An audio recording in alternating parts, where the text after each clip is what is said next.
pada pembahasan 7, teologi yang mereformasi gereja dan juga teologi yang menyembuhkan dunia yang sakit.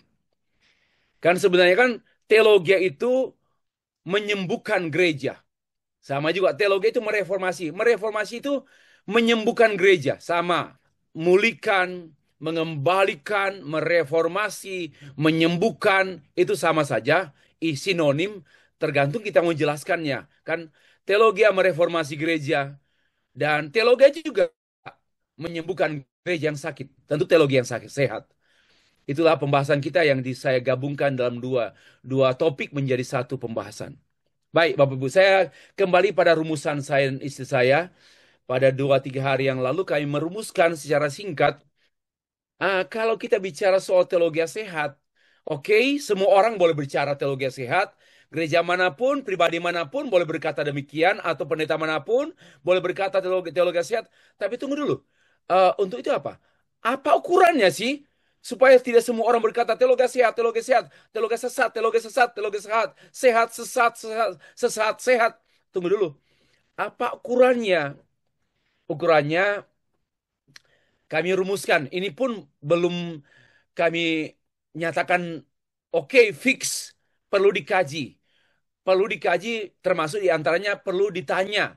Jikalau Bapak Ibu bisa bertanya, bertanyalah. Dan mungkin akan ada perbaikan, akan ada penjelasan lebih jauh ya. Sehat sakitnya teologi Stefri, sehat sakitnya teologi Pak Nahor, sehat sakitnya teologi Pak Alvin, sehat sakitnya teologi seseorang. Jangan langsung diklaim dan jangan langsung mempromosikan my theology is healthy. Ya, teologi saya benar. Tunggu dulu. Biarlah pendeta gerejamu atau gereja lokal di mana engkau menjadi anggota gereja memeriksanya. Apakah benarnya itu sesuai dengan pengakuan gereja lokal di mana dia menjadi anggota gereja tersebut. Oke. Yang kedua, kalau ternyata gereja lokalnya itu mengklaim juga gereja kami lah yang paling sempurna. Pak, gereja kami dekat sorga. Dekat sorga, Bapak Ibu tahu dekat sorga sebentar lagi mati. Gereja kami lah yang paling sempurna. Gereja kami lah yang paling benar. Teologinya paling hebat. Tunggu dulu. Coba tanya dulu kepada sinodenya. Tanya pada sinode gereja di mana gereja lokal tersebut menjadi anggota dari gereja sinodal tersebut. Tanya dulu, apakah betul sesuai dengan pengakuan iman dan teologi gereja tersebut atau tidak? Itu diperiksa oleh gereja sinodal.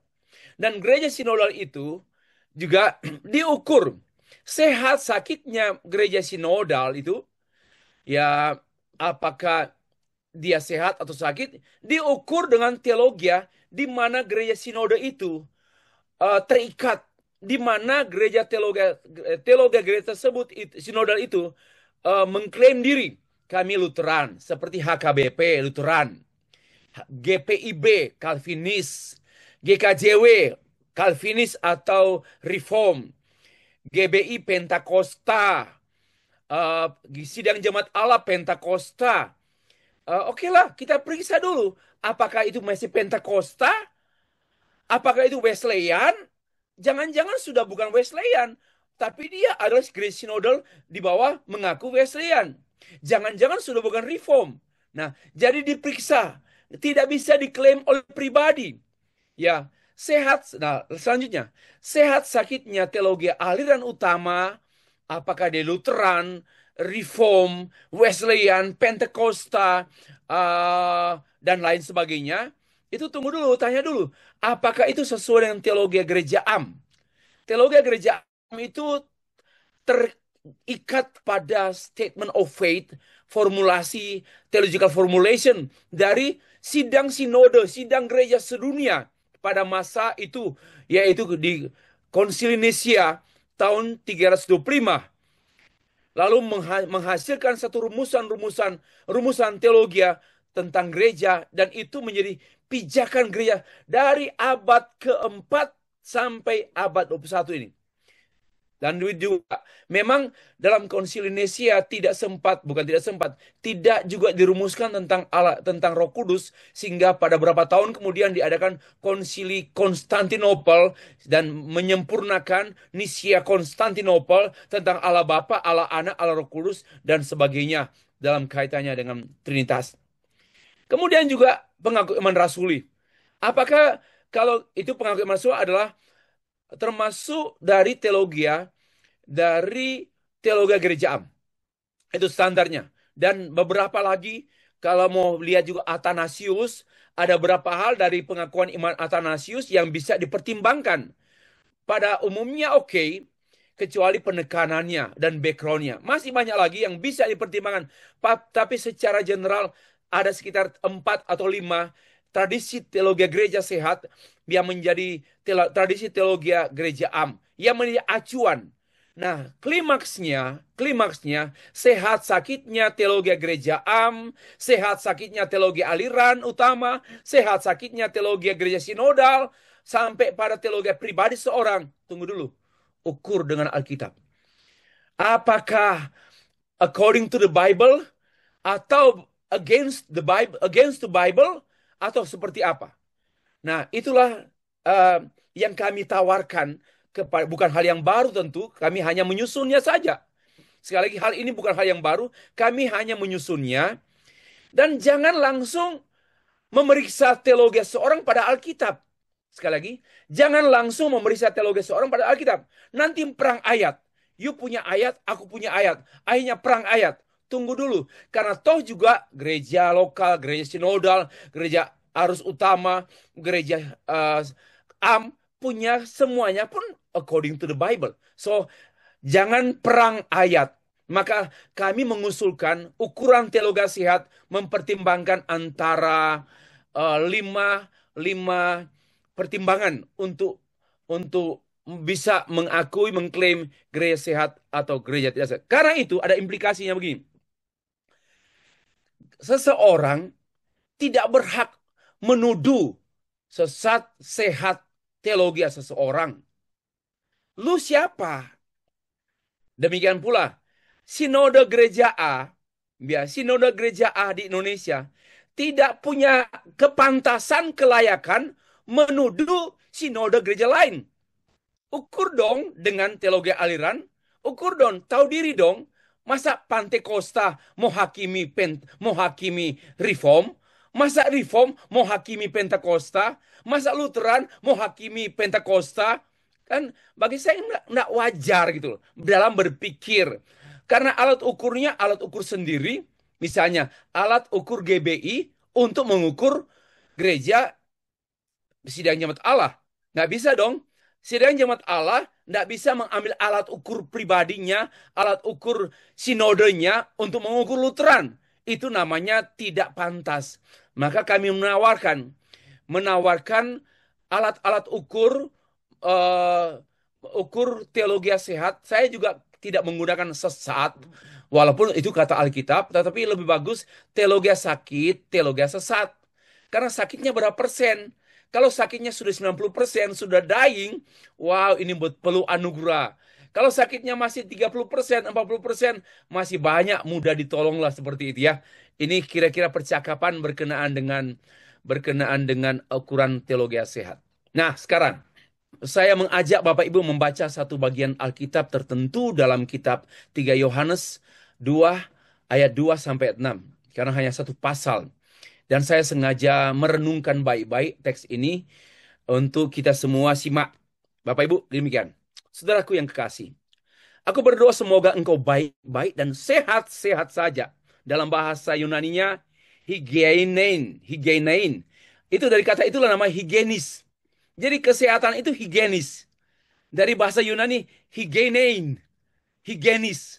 Dan biasanya higienis ini tidak hanya berkenaan dengan fisik. Higienis ini termasuk totalitas sehat somebody. Dan karena itu dalam teks Alkitab yang kita baca 3 Yohanes pasal 1 ayat 2, saudaraku yang kasih, aku berdoa semoga engkau baik-baik saja, sehat-sehat saja.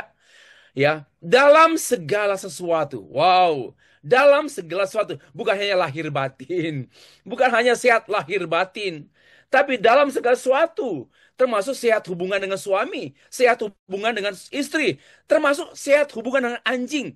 Oh, 3 hari anjing peliharaan kalau tidak diberi makan, itu kan menyiksa anjing. Itu namanya nggak sehat hubungannya dengan tidak berperi kebinatangan. Dan sayuran pun nggak disiram selama 1 minggu. Tidak berperkebunan dan tidak berpertanaman. Harusnya demikian. Sebenarnya kan sehat itu seutuhnya. Termasuk kebersihan rumah, kebersihan pakaian, kebersihan gigi. Itu sehat. Sebab aku sangat bersuka cita ketika beberapa saudara datang dalam memberi kesaksian tentang hidupmu dalam kebenaran. Perhatian, hidupmu dalam kebenaran sehat juga. Ini artinya hidup dalam kebenaran saya terjemahkan doing theology. Sebab memang engkau hidup dalam kebenaran. Pasal ayat 4 saya tidak baca. Ayat 5. Saudaraku yang kasih, engkau bertindak sebagai orang percaya. Oh, wonderful. Engkau bertindak, you do as a believer, sebagai orang percaya. Dan mana engkau berbuat segala sesuatu untuk saudaramu, sehingga sekalipun mereka adalah orang-orang asing, tapi you care about them. Mereka telah memberi kesaksian di hadapan jemaat tentang kasihmu. Baik benar perbuatanmu, jika engkau menolong mereka. Itu kalimat, jika engkau menolong mereka dalam perjalanan mereka dengan satu cara berkenan kepada Allah. Nah, dari teks yang kita baca ini, saya memberikan satu memberikan rumusan demikian. Ya, hidup sehat menurut Alkitab. 3 Yohanes ayat 1 sampai 6. Hidup sehat menurut Alkitab atau hidup sehat secara teologis. 1. Hidup seutuhnya, sehat dalam segala sesuatu. Sehat dalam segala, sehat belajar, sehat khotbah, sehat menginjili, sehat bicara pada orang yang diinjili, sehat bicara pada ayah ibu, sehat bicara pada anak-anak, sehat dalam banyak, totally, yang namanya whole, secara sehat sepenuhnya. Sekarang saya bertanya, apakah engkau Stefri sehat sepenuhnya? Saya langsung mengaku, saya nggak sehat sepenuhnya. Itu harus, apalagi sudah semakin tua. Tahun ini saya 60 tahun. Saya bangga karena begini, tahun berapa ya? Umur saya 35 tahun. Saya berpikir begini, saya pada usia 65 tahun, saya berpikir, Tuhan, apakah saya bisa mencapai 45 tahun ya? Tapi nggak sadar, ternyata lewat 45 tahun. Dan saya sangat bersyukur. Dan akhirnya saya jalani hidup. Tiba-tiba saya berpikir juga, tahun ini saya 60 tahun. Tentu masih muda dari Ibu Roslina, masih adik lah. Tapi tahu bersyukur gitu loh. Kok mau 60 tahun? Kaget juga itu. Ya, nggak berharap, saya bersyukur. 45 tahun pun saya bisa lewat. Puji Tuhan. Sekarang mau 60. Masya Allah, puji Tuhan deh. Sangat memuji Tuhan itu. Itu. Jadi memang itu. Lalu mikir, Stefri, kamu sehat nggak? Oh enggak, saya sudah hampir sakit tahun lalu, hampir mati juga. Sehat nggak? Masih ada juga bawaan-bawaan sakit. Sehat nggak? Rambut bakal ini sudah gundul juga. Sehat nggak? Banyak hal yang sehat. Gigi sudah banyak yang ompong juga, sudah banyak yang sehat, nggak sehat. Jadi nggak ada yang perfect. Itu yang Ibu Dani sampaikan, nggak ada yang sempurna. Tapi paling tidak ada 70%, 80%, dan persenan Tuhan. Itu yang istimewa, persenan Tuhan. Dan saya melihat, oke, saya berpikir saya sehat enggak? Saya melihat kayaknya mulai kurang sehat. Jam doa saya sehat enggak? Penginjilan saya sehat enggak? Wow, nggak sehat kita ini. Kalau mau hitung mungkin ada sejumlah item, ada sejumlah 90 item untuk kita sehat ini, sehat gigi. Pak, kuku saya sehat enggak kuku saya? Itu fisik. Lalu cara berpikir saya sehat enggak? Cara bicara saya sehat enggak? Ini yang memang saya sampaikan kepada kita sekalian. Sehat secara utuh. Bapak Ibu sekalian. Sudah terlihat lagi ya? Make sure. Oke, yang kedua, Ya. hidup seimbang. Begini, kamu baik-baik dan sehat-sehat saja. Sama seperti jiwamu baik-baik saja. Apa artinya? Hidup dalam keseimbangan.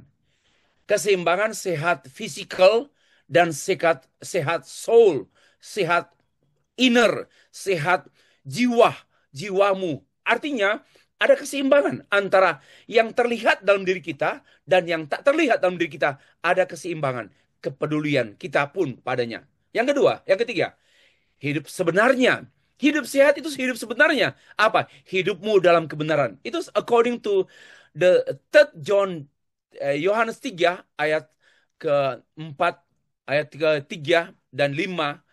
Hidup sebenarnya. Apa artinya? Hidupmu dalam kebenaran. Selanjutnya juga, hidup beriman, bertindak sebagai orang percaya. Wow, kalimat ini sangat menguatkan saya tadi, persiapan tadi pagi.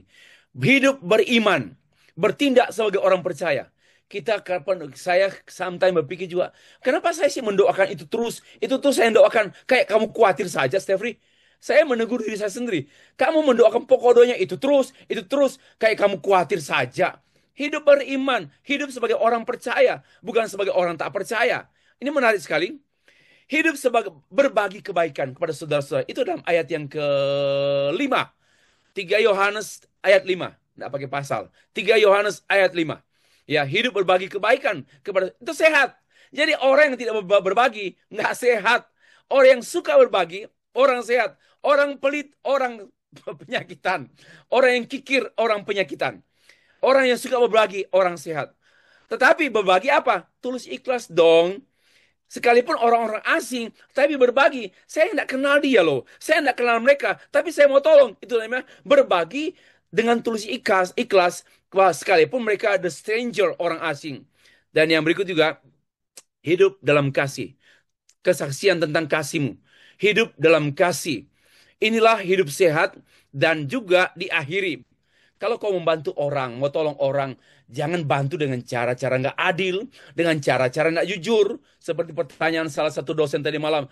Pak, mereka membuat upaya untuk akreditasi sekolah dengan mengumpulkan, mengada-ada, manipulasi, kumpulkan buku-buku dosen, dipinjamkan ke perpustakaan, supaya perpustakaannya kelihatannya banyak buku. Ini manipulasi, supaya dinilai bagus, dinilai bagus. Ini manipulasi.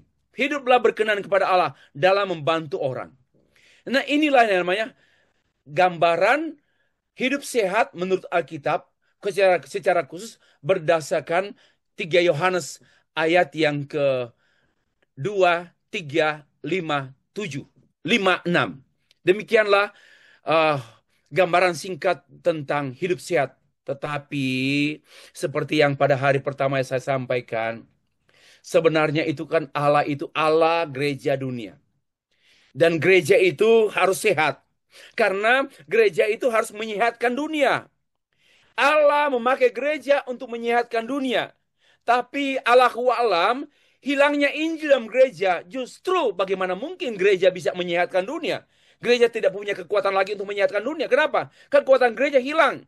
Kenapa? Karena Injil sudah di laser, dibuat menipis, Injil diganti dengan Injil palsu, Injil kesehatan, Injil kesejahteraan, Injil kedamaian, bukan Injil Yesus Kristus yang tertulis dalam Alkitab Perjanjian Baru. Bahkan bukan hanya Perjanjian Baru, dari Kejadian sampai Wahyu itu Injil. Ada message, ada berita baik, ada kabar baik. Not only the book of Matthew, Mark, and Luke, and John, tetapi all the entire book of the Bible adalah good news. Kabar baik. From Genesis until the Revelation, book of Revelation. Tentu, itulah persoalannya. Namun sayangnya tidak memberitakan Injil dan atau, Pak, kami memberitakan Injil. Tapi Injil apa yang kau beritakan? Bukan Injil Yesus Kristus dalam Alkitab. Maka saya mengatakan itu kejahatan terbesar. Inilah satu rumusan quotation saya tahun yang lalu. Saya sebarkan. Nah, Bapak Ibu yang kasih Tuhan. Saya punya, ini kan konklusi saya berkenaan dengan materi saya pada hari pertama, 3 hari yang lalu. Dunia sedang sakit sekarat, dying.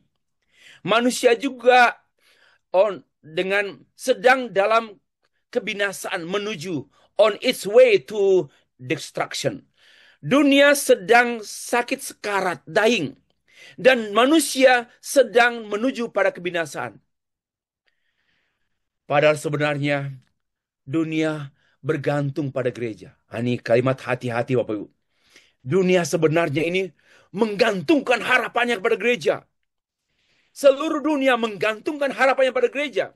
Tapi kenapa demikian?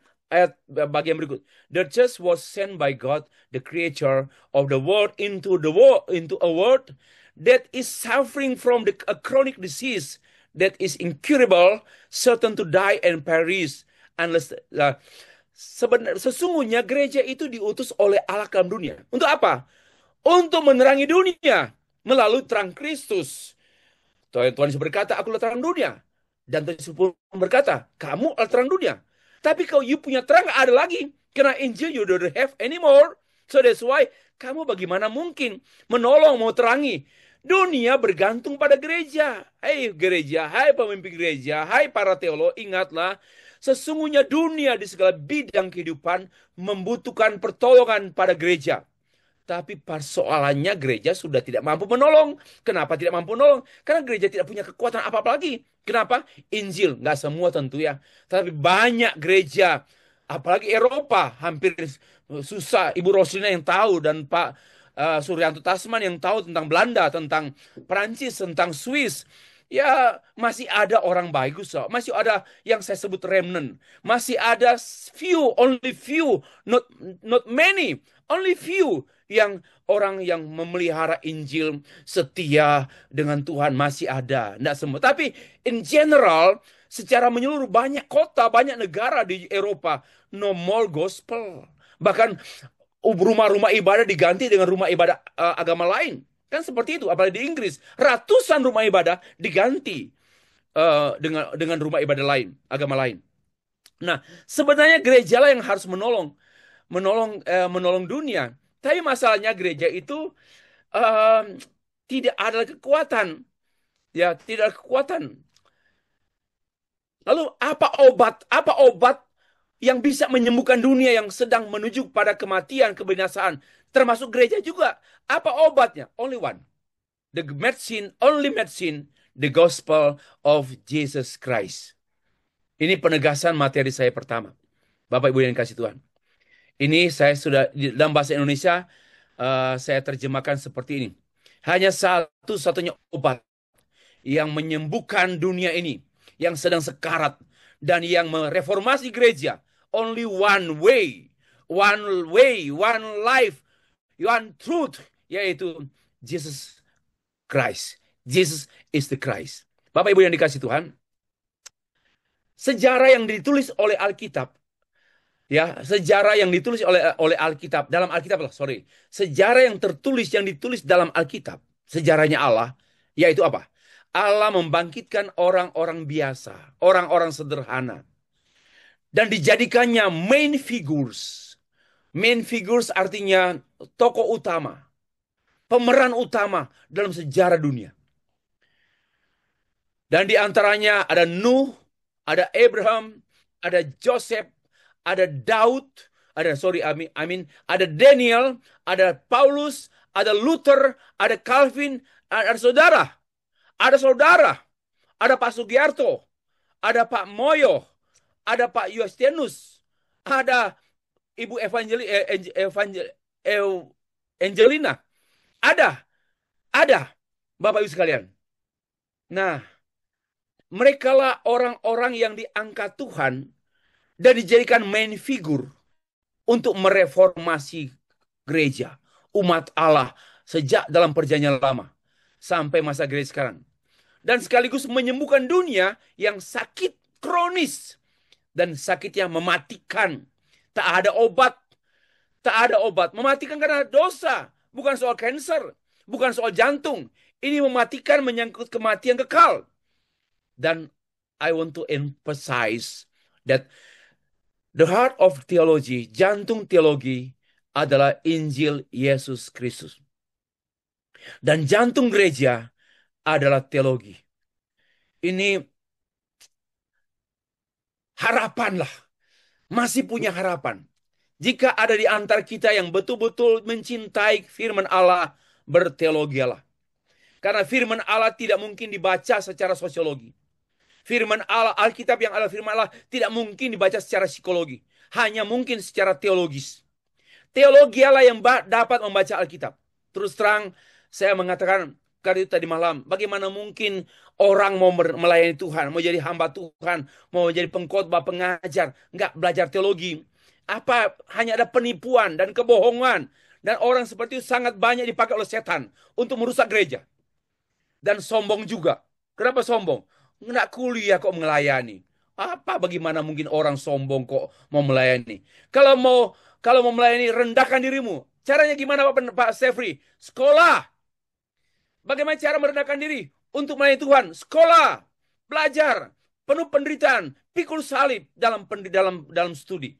Buat paper berat susah-susah.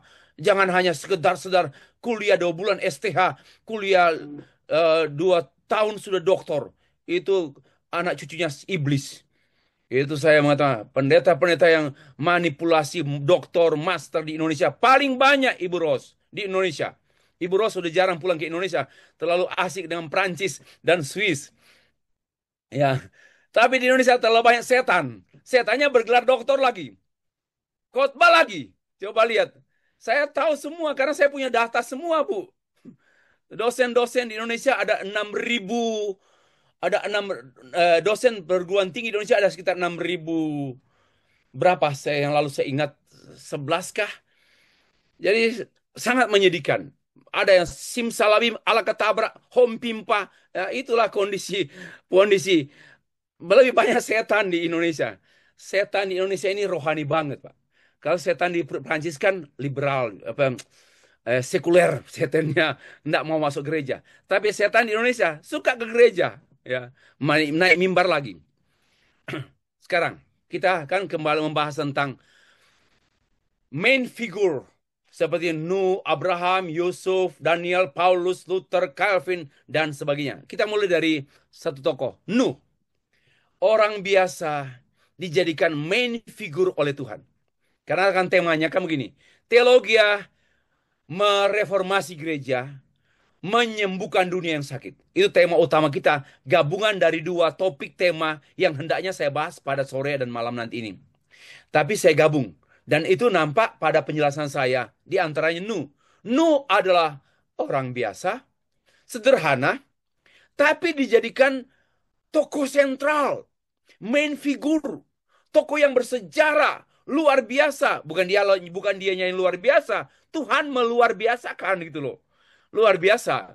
Nah, gini, Nuh, teologi yang menyembuhkan dunia. Nuh adalah seorang yang benar, tidak bercacat celah, tidak benar, tidak bercacat, tidak bercela maksud saya, tidak bercela dan di antara orang-orang sesamanya. Dan Nuh itu hidup bergaul dengan Allah, itu berteologia, bergaul dengan Allah. Nuh, tidak mungkin hanya bergaul dengan Allah, doa-doa saya. Tuhan ngomong-ngomong saya. Tidak mungkin. Pasti dengan firman-Nya. Pasti membaca dalam konteks kita. Pasti mempelajari Alkitab. Itu namanya orang bergaul dengan Allah. Sesungguhnya sebenarnya semua mahasiswa teologi adalah orang-orang yang bergaul dengan Allah. Bergaul dengan firman Allah. Bergaul dengan kuasa Allah. Bergaul dengan pelayanan Allah. Itulah bergaul. Berteologi. Doing theology. Adapun bumi itu sesungguhnya telah rusak di hadapan Allah dan penuh dengan kekerasan. Dan Allah menilik bumi itu sungguhlah rusak benar sebab semua manusia menjalankan hidupnya yang rusak di bumi. Maka itu ada pertanyaan mahasiswa Stuck RRI. Ah, apa kita harus eksklusif? Memang nggak boleh eksklusif. Ya mungkin salah pengertian arti eksklusif. Eksklusif itu aslinya mengasingkan diri, mengisolasi diri. Nggak mungkin. Tuhan tidak pernah ada orang, ada hamba Tuhan diutus Tuhan ke bulan. Itu eksklusif. Diutus ke bintang kejora. Ya, kecuali bintang bintang film. Nggak mungkin. Pasti diutus di tengah-tengah dunia. Sebagaimana anak Allah, God the Father sent His Son and one and only Son He sent to the world because He loved, great love, so He sent. Dan Dia mengutus ke serigala. Mahasiswa kok kayak begini sih, mahasiswa mau wisuda itu. Bagaimana itu? Saya pikir perlu diperpanjang masa studinya lagi tuh. Berapa? Sudah 2 mahasiswa yang saya lihat pertanyaannya aneh-aneh itu. Harus diperpanjang masa studinya. Bagaimana mungkin lupa? Dia diutus ke dalam dunia, serigala lagi. Wah, bagaimana mungkin ya? Ada orang diutus ke dalam ruangan atau di tempat tidur saja. Ya, itu harus hati-hati belajar. Selanjutnya, kalau kita perhatikan di sini, eh, Allah mengutus ke dalam dunia dan dunia ini rusak di hadapan Allah. Seperti pembahasan pada hari pertama, dunia selalu sakit dari era by era. Terus dunia selalu sakit. Dan sakit yang paling parah yaitu sakit mental yang berurusan dengan Tuhan. Ya orang bilang juga sakit rohani. Nggak ada hubungan dengan Tuhan. Tidak ada separation ya. Ada dosa, keterpisahan dengan Allah, dan juga dikuasai oleh setan. Itulah kondisi dunia. Dan kita, serta saudara, termasuk mahasiswa STAK RRI, saudara diutus ke dunia itu, tapi nggak duniawi. Nggak hidup duniawi. Itu artinya, Bapak Ibu dikasih Tuhan, Tuhan memusnahkan segala makhluk di bumi dan hanya menyelamatkan Nuh dan keluarganya. Pasal 3, pasal 6 ayat 13 sampai 21. Lalu mati binasalah segala yang hidup. Pasal 7 ayat 21. Dan hanya Nuh dan keluarga di bahtera itu. Dan Tuhan mengadakan perjanjian dengan Nuh dan Nuh keturunan Nuh. Kejadian 9 ayat 9. Dan juga bahwa tidak akan ada lagi air bah untuk memusnahkan bumi. Ini perjanjian Tuhan. Ini namanya good news. Di tengah-tengah bencana alam ada good news. Ini kebenarannya. Di tengah-tengah kebencana alam, di tengah-tengah hukuman Allah, ada sisi kabar baik. Ada sisi keadilan Allah yang perlu kita cermati dalam uraian berikut. Bapak Ibu sekalian, pengaruh teologi sehat Nuh. Nuh bergaul dengan Allah. Pengaruh teolog yang kita gambarkan sebagai main figur yaitu Nuh dalam dunia. Nuh hidup benar, tidak bercela. Itu namanya teologi sehat. Pribadi sehat, karakter sehat, pelayanan sehat. Ini yang namanya teologi sehat. Nuh tidak bercela dan mentaati Allah dengan kesetiaan. Membangun batra, mengangkut barang-barang, mengangkut kayu-kayu, dibawa ke bukit bertahun-tahun membangun itu. Tapi dia setia seperti orang gila. Orang melihat orang setia dengan Tuhan, orang gila. Itulah di antaranya Nuh dianggap gila oleh banyak orang. Karena tak ada laut, tak ada hujan, tak ada air bah, membawa semua perlengkapan pembangunan, pembuatan bahtera besar di atas bukit Ararat, di atas bukit. Orang gila. Dan memang orang yang sungguh-sungguh dengan Tuhan dianggap oleh orang dunia orang gila. Saudara-saudara. Hamba Tuhan yang sungguh-sungguh dengan Tuhan dianggap gila. Tapi hamba Tuhan yang setengah-setengah dianggap normal oleh duniawi. Dianggap normal oleh orang dunia. Saudara-saudara, Nuh penuh kesetiaan sehingga melalui Nuh Allah menyelamatkan keluarga, tapi juga dunia.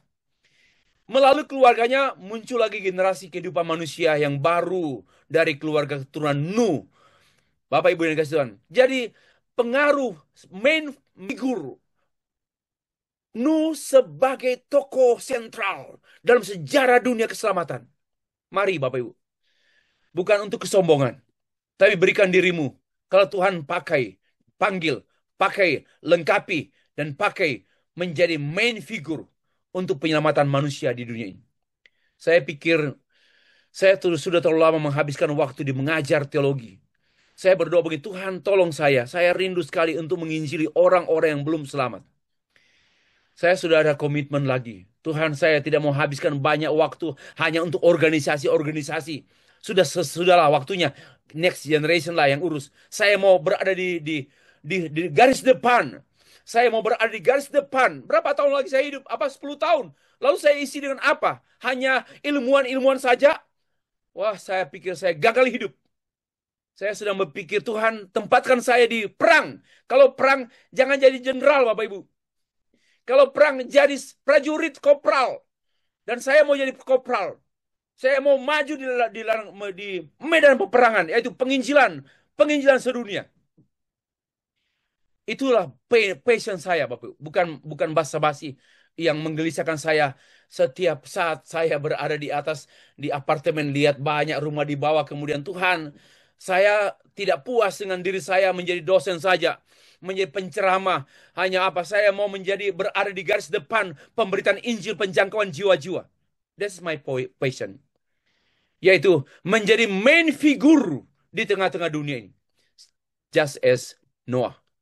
Karena iman maka Nuh dengan petunjuk yang dia terima dari Allah tentang sesuatu yang belum dikelihatan, dengan taat mempersiapkan bahtera untuk menyelamatkan keluarganya. Dan karena iman itu ia menghukum dunia dan ia ditentukan untuk menerima kebenaran sesuai dengan imannya. Nuh menjadi main figure. Yang kedua, Abraham. Abraham orang biasa, tapi dijadikan orang luar biasa. Bukan Abrahamnya.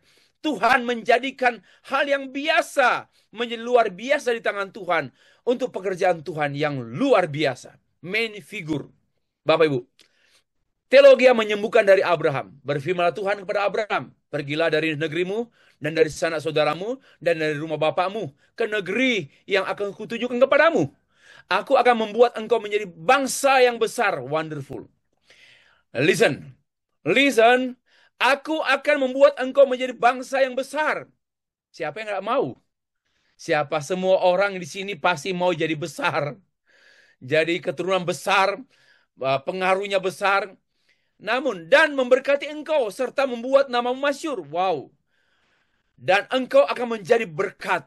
Aku akan memberkati orang-orang yang memberkati engkau dan mengutuk orang-orang yang mengutuk engkau. Dan olehmu semua kaum di muka bumi akan mendapat berkat. That's the second point. The first point, I make you a great nation. But the second point, I will make you to be a channel of God's mission in the world. Itu poin yang kedua. Nah, saya melihat diri saya pun berpikir, saya bersyukur tadi pagi saya merenungkan ayat ini. Tuhan menjadikan aku Stefri sekarang untuk apa? Untuk misi Allah. Ya, Pak Johan, Pak Il Alvin sedang menyelesaikan program doktor di KDSI. Itu untuk apa? Tuhan membuat saudara besar dalam kajian, dalam studi, Pak Nahor juga. Untuk apa? Untuk misi Allah. Tapi hanya untuk misi pribadi, mohon maaf, gagal hidup. Untuk misi Allah. Sama-sama dengan Abraham kita pergi. Sama-sama dengan Abraham. God make us to be a great nation. God makes us to be a good preacher, good teacher, missionary, good missionary, good and higher. Untuk apa? Untuk dipakai bagi misi Allah, yaitu semua kaum di muka bumi mendapat berkat. Saya simpulkan demikian.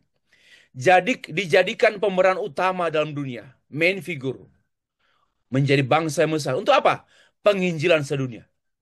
Bapak Ibu, sorry to say, penginjilan sedunia adalah maksud utama, maksud terbesar Allah. Bukan konseling. Bukan konseling. Bukan mengajari kelas. Bukan mengajari kelas. Tetapi maksud utama, maksud fundamental yang mendasar adalah penginjilan sedunia. Itu God desires. Hasrat Tuhan yang sangat besar. Karena itu dia mengutus anaknya ke dalam dunia. Dan anaknya Yesus Kristus datang ke dalam dunia. Tugas utama Yesus adalah penginjilan. Coba baca kitab Markus dan juga kitab Matius. Tugas utama Yesus di dunia ini yaitu mengabarkan Injil. Dari kota ke kota, desa ke desa. Demikian juga yang dilakukan oleh Paulus. Tugas utama Paulus adalah mengabarkan Injil. Tugas utama Stefri haruslah mengabarkan Injil. Kenapa? Karena itu Tuhan angkat engkau dari kampung-kampungan, dari Pina Besean, Kanonang, Tompaso. Kau diangkat untuk apa? Untuk apa? Untuk penginjilan sedunia. Bapak Ibu yang dikasih Tuhan, saudara dan saya, kita semua, saya sengaja lepas screen. Mari, pikirkanlah sekarang kita di mana berada, apa yang kita lakukan. Pikirkan kalau Tuhan angkat kita sesuatu hal yang khusus. Bukan untuk dirimu, bukan untuk keluargamu saja. Bukan untuk nenekmu, mamamu, papamu. Tapi untuk Allah. Untuk pekerjaan Allah. Yaitu supaya misi Allah tergenapi. Dan di antaranya Tuhan memakai saudara dan saya untuk misi Allah. That's the point. That's the point. Mari kita terlibat dalam misi Allah. Penginjilan kepada bangsa-bangsa. Itu merupakan proyek terbesar Allah dan proyek utama Allah. Penginjilan bagi bangsa-bangsa. Saya sudah 30 tahun jadi dosen. Saya pikir memang tetap menginjili. Saya ke banyak negara juga penginjil. Tapi belum maksimal. Belum maksimal. Pak Eliezer, ayo kita ke Afrika. Ayo kita ke Amerika Selatan. Amerika Selatan. Ada Suriname menunggu kita di sana. Itu passion. Terlalu banyak sekolah teologi di Indonesia. Berapa jumlah sekolah teologi di Indonesia? 386. Belum lagi yang belum terhitung. Tapi di Suriname, Amerika Selatan, satu pun tak ada sekolah teologi. Jahat sekali orang Indonesia. Banyak sekolah teologi. Tapi banyak negara tanpa satu pun tak ada sekolah teologi. Ini yang membuat saya gelisah. Tuhan, saya mau. Saya sudah bicara pada istri saya. Mungkin tahap awal saya mau pergi setengah tahun di sana dulu. I don't care dengan yang lain. Karena ini satu beban. Dan ini beban Tuhan. Ini maunya Tuhan. Sorry ya. Tuhan juga menghargai mereka yang terlibat dalam konseling, pastoral. Oh, oke juga. Tapi yang utama bukan itu. Kenapa? Allah mengkonseling gerejanya untuk misi sedunia. Allah mempastorali gerejanya untuk misi ke dunia. Tapi pastoral berhenti di pastoral jahat. Konseling berhenti di konseling jahat. Di konseling untuk menjadi terang bagi bangsa-bangsa. Itu poin utama kita. Itu passion Tuhan loh, bukan hanya passion saya. Passion Tuhan untuk kita sekalian. Bapak Ibu, rasanya Abraham jadi satu bangsa yang besar sesuai dengan perjanjian Tuhan. Aku akan membuat engkau menjadi bangsa yang besar. Dari Abraham, perjanjian Allah diteruskan kepada generasi selanjutnya. Anaknya Ishak, Yakub, Israel, Yusuf. Lahirlah 12 suku Israel. Menjadi bangsa yang besar until now. Bangsa yang besar.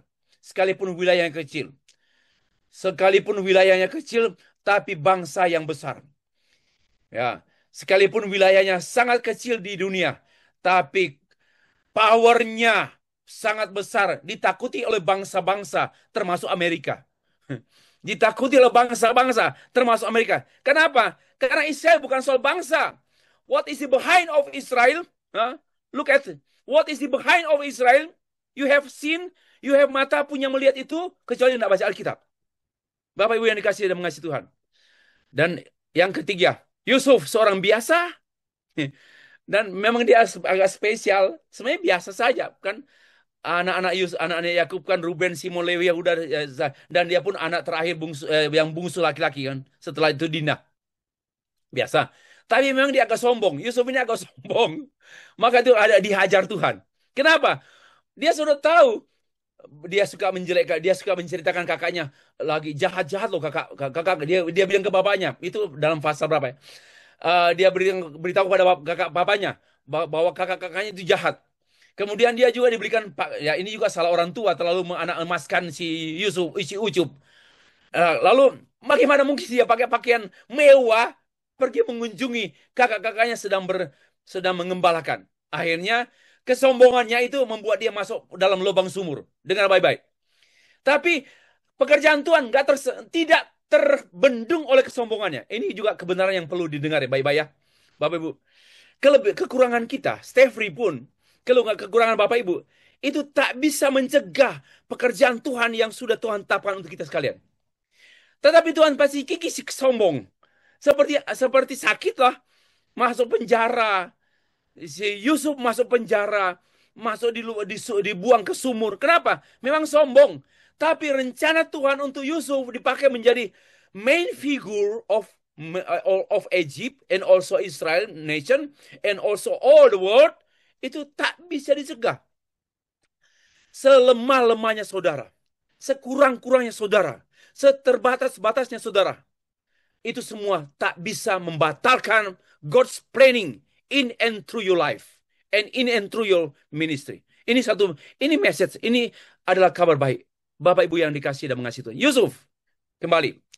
Orang biasa, tapi menganggap diri luar biasa. Namun dia menjadi main figure. Demikian. Tuhan telah menetapkan Yusuf menjadi main figur dunia melalui mimpi bahwa ia menjadi pemimpin, menjadi raja, baik di antara keluarganya. Berkas gandum Yusuf bangkit dan tegak berdiri, disembah oleh berkas gandum saudara-saudaranya dan bangsa juga. Dia juga bermimpi yang kedua tentang matahari, bulan, dan bintang sujud menyembah Yusuf. Itu sebenarnya satu promise Tuhan, satu penetapan Tuhan. Hanya dia nggak matang rohani, sombong. saya lihat juga ada mahasiswa Stak RRI, nggak matang rohani, sombong. Termasuk juga tamatan doktor. Saya harap yang nanti wisuda, nanti bulan bulan apa ini, bulan-bulanan ya, bulan September, yang nanti di wisuda bulan doktor nanti, jangan kalau matang, itu nampak sekali kok. Kalau masih mentah, di wisuda doktor, itu nampak aksinya, gelagatnya, sombongnya gitu loh. Jadi harus humble. Kematangan itu perlu sekali. Dan memang Tuhan kikis. Dan Tuhan mengikis Yusuf. Karena Yusuf tak matang. Akhirnya dia dimatangkan dengan sumur. Dimatangkan dengan penjara. Dimatangkan dengan dilupakan oleh juru minuman. Dan sebagainya. Nah, Tuhan mengikis keangkuhan Yusuf melalui peristiwa Yusuf dimasukkan dalam sumur, dijual ke Mesir, difitnah oleh istri Potifar, dan dipenjarakan. Sekalipun demikian, jalan itu tetap Tuhan jadikan Yusuf main figur menyelamatkan Israel, mengubah dunia di zamannya. Bapak Ibu sekalian, Tuhan menyertai Yusuf sehingga ia menjadi seorang yang selalu berhasil dalam pekerjaan, dan Tuhan memberkati lingkungan di mana Yusuf bekerja karena God is with him. God was him. Allah selalu berserta dengan dia. Teologi sehat dan kehidupan sehat Yusuf membuat dia diberkati dan dipakai Tuhan, tetapi dia digoda. Teologi sehat Yusuf, teologi kehidupan sehat Yusuf digoda oleh iblis melalui istri Potifar, tapi karena teologianya sehat, kuat, tak tergodakan. Mari anak muda, saya rindu kita baca ini. Saya rindu semua mahasiswa Stak RRI membaca ini. Yusuf menolak dan berkata, pada waktu istri Potifar mengajak tidur dengan dia demikian. Yusuf menolak dan berkata kepada istri tuannya, dengan bantuanku tuanku itu tidak lagi mengatur apa yang ada di rumah ini. Ia telah menyerahkan segala miliknya kepada kekuasaanku. Bahkan di rumah ini ia tidak lebih besar dari kuasanya dari yang diberikannya padaku. Dan tiada yang tidak diserahkannya kepadaku selain daripada engkau. Engkau nggak diberikan. Sebab engkau istrinya. Lalu teologianya demikian. Woi, teologi etika. Bagaimana mungkin aku melakukan kejahatan yang besar ini, berbuat dosa terhadap Allah? Hei hamba-hamba Tuhan, rekan-rekan sekerja. Hei Masya Teologi. Kalimat ini kita harus sampaikan tatkala iblis mencoba kita. Saya sangat kecewa dengan sejumlah rekan sekerja. Tapi apa boleh dikata? Sebenarnya mari kita kembali. Seperti teologi yang kuat, sehat, maka akan nampak pada etikanya yang sehat juga. Dan etika yang sehat mampu menampi semua tawaran iblis dan berkata, bagaimana mungkin aku melakukan kejahatan yang besar ini? Aku melakukan kejahatan yang besar ini, berbuat dosa bukan kepada istri Potifar. Berbuat dosa bukan kepada suami Potifar, tapi berbuat dosa terhadap Allah. Ini teologianya sangat-sangat solid. Bapak Ibu yang dikasih Tuhan. Teologi langsung etika. Lalu kata Yusuf kepada Firaun. Ini Yusuf kan dia masuk penjara. Tapi kemudian dia dikaruniai Tuhan, Allah beserta dia. Dan ada satu masalah di kerajaan Firaun. Dan Firaun memanggil seorang namanya Yusuf. Nah, dia menyampaikan mimpinya. Lalu Yusuf memberitahukan kedua mimpi itu, mimpi Tuan Firaun itu. Allah telah memberitahukan kepada tuanku Firaun apa yang hendak dilakukannya. Allah memberitahukan, ini teologi ya. Allah memberitahukan kepada tuanku Firaun apa yang hendak dilakukannya. Katalah tuanku, akan datang 7 tahun kelimpahan di seluruh tanah Mesir. Kemudian akan timbul 7 tahun kelaparan. Dan selanjutnya Firaun berkata kepada Yusuf, dengan ini aku melantik engkau menjadi kuasa atas seluruh Mesir. Bapak Ibu yang dikasih Tuhan. Yusuf menjadi main figure di Mesir. Di negeri orang. Bukan di kandangnya. Dia menjadi orang yang sangat penting di negara orang asing. Negara asing. Melalui Yusuf Tuhan menyelamatkan dunia. Bahkan juga menyelamatkan Mesir. Bukan hanya Mesir. Melainkan menyelamatkan Israel dari bencana kelaparan dunia.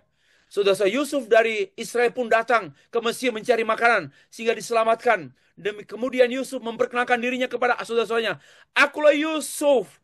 Masih hidupkah bapakku? Masih hidupkah bapak? Ini satu pertanyaan sangat ironis, sangat sentimental. When he met his brothers and his brothers, young brother and also brother, dan dia berkata, "Aku Yusuf, masih hidupkah Bapak?" Tapi saudara-saudaranya tidak berani menjawabnya karena takut yang mental menghadapi penguasa besar Mesir. Saudara, itulah penggenapan janji Tuhan dan juga promise mimpi Yusuf. Dan kalimat yang perlu diperhatikan, teologi reformnya sangat kuat di sini. Teologi Injilnya sangat kuat. Demikian saya baca ya Bapak Ibu sekalian. And now, don't be distressed and do not be angry with yourself for selling me here. Jangan marahlah, jangan stres lah, karena kamu telah menjual aku di sini. Because it was to save lives that God sent me ahead of you. Karena untuk apa? Untuk menyelamatkan dunia, menyelamatkan hidup. Karena itulah Allah mengutus aku mendahului engkau di Mesir. Genesis chapter 45, verse 6. Dan kalimat yang kedua. God sent me ahead of you to preserve for you a remnant. Listen to me. For you a remnant on earth, even though only few, to save your lives by a great deliverance. So then it was not you who sent me here. Bukan karena engkau menjual aku, memusuhi aku, but God. He made me father of Pharaoh, lord of entire household, and ruler of all Egypt. Wow. Yusuf memiliki pegangan teologi yang sangat kuat, not because of you, but God himself who sent me through your evil heart. But I believe that God sent me to Egypt for saving you and also saving all nations, include saving Egypt. Wonderful. And the last statement of Joseph dalam Genesis Wahyu Kejadian 50 ayat 19. But Joseph said to them, don't be afraid. Am I in place God? Apakah aku mengganti Allah? Memang you intended harm me. Engkau bermaksud untuk mencelakai aku. Engkau jahat padaku. Tapi Allah memaksudkan semua itu untuk kebaikan. Ini sangat berpikir reform betul. No complain. Enggak perlu menangisi nasib. Kenapa? Allah menentukan semua baik adanya. Untuk kemuliaan Tuhan. Dan untuk keselamatan dunia. Ini sangat evangelical. Sangat reform. Dan saya tidak mengatakan bahwa Yusuf itu reform. Tetapi cikal bakal berpikir reform itu dari sini pun. Bapak Ibu. Yang dikasih Tuhan. Yang ketiga, yang keempat, Daniel. Orang biasa. Dijadikan main figure oleh Tuhan di tengah-tengah dunia. Ayatnya Daniel pasal 1 ayat yang ke-8 dan sebelumnya ayat yang ke-5. Demikian firman Tuhan. Dan raja menetapkan bagi mereka pelabur setiap hari dari santapan raja dan dari anggur yang biasa diminumnya. Mereka harus dididik selama 3 tahun. Dan sesudah itu mereka harus bekerja pada raja. Dan di antaranya Daniel, Sadrak, Mesak, Abednego pun include menjadi orang-orang pilihan untuk dipersiapkan menjadi pelayan raja. Tetapi mereka harus mengekang diri dan harus makan makanan raja. Demikian. Tetapi Daniel berketapan untuk tidak menajiskan diri. Tadi malam ada pertanyaan Pak Esra. Bagaimana kita bisa bertahan untuk menghadapi godaan dunia sebagai hamba Tuhan atau sebagai jemaat? Tadi Bu Dani semalam sudah jawab secara mendasar, yaitu bukan kita yang bertahan, tapi kita yang dipertahankan Tuhan. Kita dijaga oleh firman-Nya. Nah, dari sisi saya tambahkan, kalau Bapak Ibu punya visi, maka sebenarnya itulah yang akan menjadi kekuatan kita. I have a dream. I don't want. Saya tidak mau saya berkelimangan dosa hari ini. My dream nggak terwujud.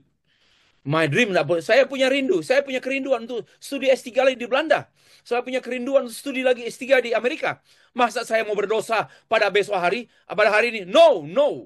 Nah, kalau Bapak Ibu punya dream, punya mimpi, punya visi, maka itu mencegah kita, menolong kita juga untuk disiplin dan tidak jatuh dalam dosa. Bapak Ibu dikasih Tuhan. Selanjutnya, Daniel, teologi sehat menyembuhkan dunia. Ketapan hati Daniel tidak menjadikan dirinya, satu, tidak mau terbawa arus dunia Babel. Tidak mau ikut-ikutan yang tidak bermoral. Tidak mau mengikuti pola gaya hidup orang yang beriman. Orang modisnya, modis. Saya heran sekali ini gereja-gereja juga. Anak muda, modis. Tapi pakai rok itu paha kelihatan semua. Itu modis duniawi. Itu suka diintip setan. Dan suka menjadi alat setan untuk diintip oleh laki-laki mata belang. Itu bagaimana mungkin? Ya, modis duniawi. Memperlihatkan paha-paha. Biarpun engkau dari gereja penyembahan, gereja penuh Roh Kudus, tapi kalau kamu memamerkan paha, memamerkan buah dada, untuk apa jadi orang Kristen? Itu alat setan di dalam dunia ini. Tidak mau hidup seperti Daniel, tidak mau hidup glamor dengan pesona pesta pora, dan tidak mau makan makanan raja. Sehari hanya makan sayur. Itu kontras sekali. Untuk kenapa? Andalkan Tuhan. Seperti Daniel dan kawan-kawan yang di tengah-tengah pengaruh kuat bangsa yang tidak beriman. Sekalipun kita tinggal di tengah-tengah dunia yang penuh dosa, penuh kotoran, penuh bau busuk, tetapi kita berpendirian karena teologi sehat menjaga kesehatan iman dan kesehatan seluruh hidup kita. Bapak Ibu yang dikasih Tuhan, Daniel berkompetensi dan berperan sebagai peran utama. Perawakan mereka akhirnya apa? Lebih gemuk daripada yang lain. Yang makan santapan raja justru lebih kurang powerful. Lalu Allah memberikan pengetahuan dan kepandaian luar biasa pada mereka tentang penglihatan dan mimpi. Daniel bisa menjawabnya. Setelah bercakap-cakap dengan mereka, tidak didapati setara dengan Daniel. Semuanya masih di bawah Daniel. Tetapi mengambil keputusan komitmen ikut Tuhan, tak mau mencemarkan diri dengan kecemaran dunia. Itu anak muda harus demikian. Saya waktu menjadi hamba Tuhan, sekolah di I3 Batu Malang, diutus ke Kalimantan Tengah melayani Tuhan 1 tahun. Godaan persinahan sangat banyak. Tapi Tuhan menjaga saya. Itu luar biasa. Bukan saya hebat. Tuhan menjaga saya. Sampai sekarang. Bukan saya yang hebat. Kenapa? Tuhan mau pakai. Orang-orang yang Tuhan jaga, Tuhan pakai. Orang-orang yang jatuh bangun dalam dosa. Karena Tuhan, kenapa? Tuhan tidak mau pakai. Ya. Kenapa orang jatuh bangun dalam dosa? Nipu, bersinah, hamba Tuhan, nipu, curi uang jemaat lagi. Kenapa? Karena Tuhan tidak mau pakai. Tapi merasa Tuhan pakai. Bapak Ibu, memang mungkin saudara merasa dipakai Tuhan, tetapi apa? No impact. Capek-capek sebenarnya punya potensi besar. Potensinya luar biasa sebenarnya, tapi no impact. So, belum terlambat. Humble. Bow down yourself. And submit yourself. Reformasi lagi. Maka Tuhan akan mengubah lagi saudara. Saudara yang dikasih Tuhan. Nah, selanjutnya, mereka menjadi tempat raja bertanya. Referensi raja. Yang dicari Daniel. Ada masalah raja, tanya Daniel. Penuh hikmat. Dan juga pada ayat sebelumnya selanjutnya ada sejumlah referensi bahwa mereka 10 kali lebih cerdas dari semua orang. Daniel juga menjadi ahli tata negara dalam 2 kerajaan Babilonia dan Persia. Dan juga Daniel mampu melewati ujian-ujian berat yang mereka hadapi pada waktu mereka dibuang ke gua singa. Pada waktu mereka menghadapi tantangan-tantangan yang begitu berat dalam penyembahan pada dewa. Tapi Tuhan menyelamatkan mereka. Dan yang paling utama, mereka dibuat besar oleh Tuhan untuk kebesaran Tuhan, yaitu memberitakan Injil di tengah-tengah bangsa Babel melalui mereka. Paulus akhirnya, orang biasa, pembunuh murid-murid Tuhan, tapi dijadikan main figure oleh Tuhan. Sementara itu berkobar-kobarlah hati Saulus untuk mengancam dan membunuh murid-murid Tuhan. Ayat pasal 9, Kisah Rasul ayat 1. Dan berubah dalam perjalanannya ke Damsik, Tuhan menjumpai dia, bukan dia menjumpai Tuhan. Reform itu Tuhan yang jumpai dia, bukan Yusuf yang menjumpai Tuhan. Dan Tuhan berkata, Saulus, Saulus, mengapa engkau mengenai aku? Pada poin itu, Saulus bertobat jadi Paulus, dan hidupnya berubah. Demikian firman Tuhan. Kepada Ananias, Tuhan berkata demikian. Tuhan berfirman pada Ananias, pergilah sebab orang ini adalah pilihan bagiku. Pilihan bagiku untuk apa? Untuk memberitakan namaku kepada bangsa-bangsa. Bangsa-bangsa lain. Serta raja-raja dan bangsa dan orang Israel. Tuhan menyembuhkan dunia. Banyak daerah yang diinjili oleh Paulus. Asia Kecil dan Eropa. Diinjili oleh Paulus. Tuhan menyembuhkan dunia. Karena Paulus dari orang jahat. Tuhan jadikan main figure. Dari Roma, dari Asia Kecil sampai ke Roma. Dan mereformasi gereja-gereja dengan firman Allah. Ini suatu hal yang menandakan bahwa Paulus adalah main figure. And 2 poin sedikit lagi. Luther. Luther orang biasa. Jadi dijadikan main figur, menjadi tokoh sentral dunia yang sangat-sangat dipakai Tuhan. Sekalipun Luther sudah sejak tahun 1509, dia mengajar filsafat, tafsiran kitab Mazmur, Galatia, Ibrani di Universitas Wittenberg. Tapi tanggal 31 Oktober tahun 2000, tahun 1517, tatkala ia membaca Roma 1 ayat 15, hidupnya berubah. Dia menemukan kunci reformasi. Dan from that time, dari waktu itu, terjadi pertobatan cara berpikir. Dari antroposentris, seperti pertanyaan mahasiswa tadi itu. Antroposentris, bukan berteologi dia. Berbiologi dan biologi. Dan biologi. Antroposentris menjadi teosentris. Cara pikirnya menjadi teosentris, yang mengedepankan Allah semuanya. Allah tak terjamah oleh kesalahanku berpikir. Allah tak dijinakan oleh kemarahanku, kejengkelanku, dan kebodohanku. Sekalipun aku bodoh, aku tidak mau menghina Tuhan. Sekalipun aku terbatas, tapi aku tidak mau merendahkan Tuhan. Bapak Ibu yang dikasihi oleh Tuhan, Luther berubah. Selain Luther, Tuhan menjadikan Luther sebagai tokoh reformasi dunia, yang membentuk dunia kembali, mengembalikan dunia yang rusak kepada dunia. Dan pengaruh Luther begitu luar biasa di Eropa. Sekalipun dia hanya seorang pendeta, tapi dia berpengaruh not only di Jerman, tapi di banyak negara, sampai di Grogol, sampai di Jombang, sampai hari ini. Pengaruh Tuhan tak berubah dan tak berhenti, sekalipun sudah mati beribu-ribu tahun yang lalu. Beratus-ratus tahun yang lalu. Luther menemukan kembali mata rantai teologi yang utama Kristen, sola scriptura, sola gratia, sola fide. Inilah yang ditemukan, yang ditenggelamkan oleh pemimpin gereja Roma Katolik, tapi ditemukan lagi di balik rongsokan-rongsokan temuan-temuan Paulus, temuan-temuan Luther. Demikian pula Bapak Ibu, bukan hanya gereja Tuhan memakai Luther menyembuhkan dunia juga, sehingga dia menyembuhkan, termasuk menyembuhkan gereja. Menyembuhkan gereja dari yang sakit parah. Tak ada lagi kekuatan berapa-apa dari gereja, karena sudah dibuang oleh gereja Roma Katolik. Tapi kemudian Tuhan memakai Luther untuk menemukan obat dan kekuatan serta jantungnya Kristen, yaitu sola scriptura, sola gratia, sola fide, yang kemudian ditambah oleh Calvin dengan sola Christo, dan oleh John Knox sola Christo, dan figur teologi yang lain dengan sola Deo Gloria. Calvin orang biasa, jadi dijadikan main figur oleh Tuhan. John Calvin merupakan salah satu tokoh yang begitu besar andilnya mereformasi gereja pada abad-abad yang silam, abad 16. Kehadiran gereja Protestan tak lepas dari kiprah Calvin dalam mewarnai kehidupan gereja pada abad 16. Calvin memiliki andil besar dalam pengembangan teologi Kristen yang survive, yang bertahan, bahkan not only bertahan, tapi memberi impact besar bagi Eropa. Sehingga Calvin tidak hanya juga menjadi seorang hamba Tuhan yang mempengaruhi gereja dan teologinya, seperti Luther, di mana Luther yang membuat kekristenan, mengembalikan kekristenan pada hakikatnya dari tradisi rasuli, tapi Calvin mensistemkan teologi Kristen menjadi sistem yang solid, sistem yang kuat, dan sistem Alkitabiah. Not only teologi, tapi Calvin juga berpengaruh, bukan hanya teologi, tapi juga Calvin berpengaruh dalam hal kehidupan bergereja. Calvin berpengaruh dalam ketatanegaraan, pemerintahan, kota-kota di Eropa.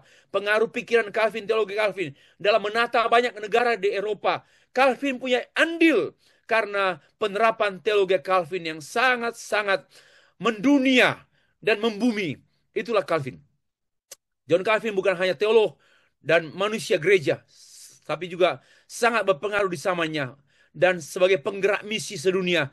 Dan tema-tema teologi misi sangat kaya, tapi disimpan bertahun-tahun. Dan saya menemukan banyak pemikiran-pemikiran misiologis dari Calvin tentang penginjilan dan misi sedunia. Termasuk dia sampai mengutus misionaris di banyak negara, dan termasuk sampai ke Brasilia. Reformasi abad 21. Akhirnya saya akan akhiri dengan satu usulan saya. Saya mengusulkan Bapak Ibu dalam buku saya ini, Teologi Reformasi abad 21. Saya mengusulkan 10 finalitas. Lihat di subtitle di bagian bawah. 10 finalitas teologi Kristen. Karena begini. Teologi Kristen yang sehat pada abad 16 ada 5 sola. Sola scriptura, sola gratia, sola fide, sola Christo, soli Deo Gloria. Dan saya mengusulkan pada abad yang ke-21 ini, sesuai dengan tantangan zaman, tuntutan zaman, perlu penegasan 10 sola yang dikenal dengan finalitas. Sola sama dengan finality. Finalitas. Sola it is one and only. Satu-satunya. Finalitas itu one and only. Apa? Satu.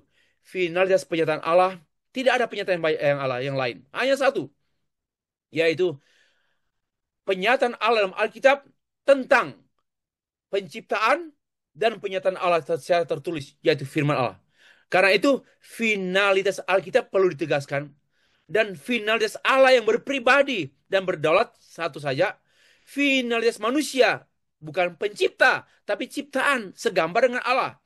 Finalitas Injil Yesus Kristus, finalitas pengantara, finalitas karya kasih karunia Allah, finalitas pemilihan dan penebusan terbatas, finalitas pembenaran oleh iman only, satu saja, dan finalitas gereja sebagai agen tunggal misi Allah. Penutup, gereja hanya dapat direformasi, dipulihkan oleh teologi, bukan oleh sains, bukan oleh filsafat. Ya, hanya teologi yang bisa memulihkan gereja dari kejatuhan, kehancuran, dan kebusukannya. Dunia hanya dapat disembuhkan, diselamatkan oleh Injil dari orang percaya yang hidup dengan berteologi sehat. Dunia hanya dapat disembuhkan oleh Injil. Tidak mungkin oleh sains. Malah sains semakin meneguhkan kejahatan manusia. Orang-orang pandai semakin jahat. Bapak Ibu, main figur, tokoh utama dalam sejarah dunia adalah hamba Tuhan. Bukan presiden, bukan gubernur, bukan bupati, bukan camat, bukan raja-raja. But the main figure dari sejarah besar dunia, sejarah Allah, yaitu hamba Tuhan. Sejarah dunia bukan hanya sebatas sejarah kesejahteraan dunia yang bisa dikerjakan oleh presiden, sebagaimana diperankan oleh para pemimpin gereja, para pemimpin bangsa, oleh kaum profesional, tetapi sesungguhnya main figur dunia yang menentukan dunia ini adalah Allah memakai teolog misiologis, teolog misionaris, teolog pastor, teolog counselor, teolog and lecturer. Terima kasih. Selesai.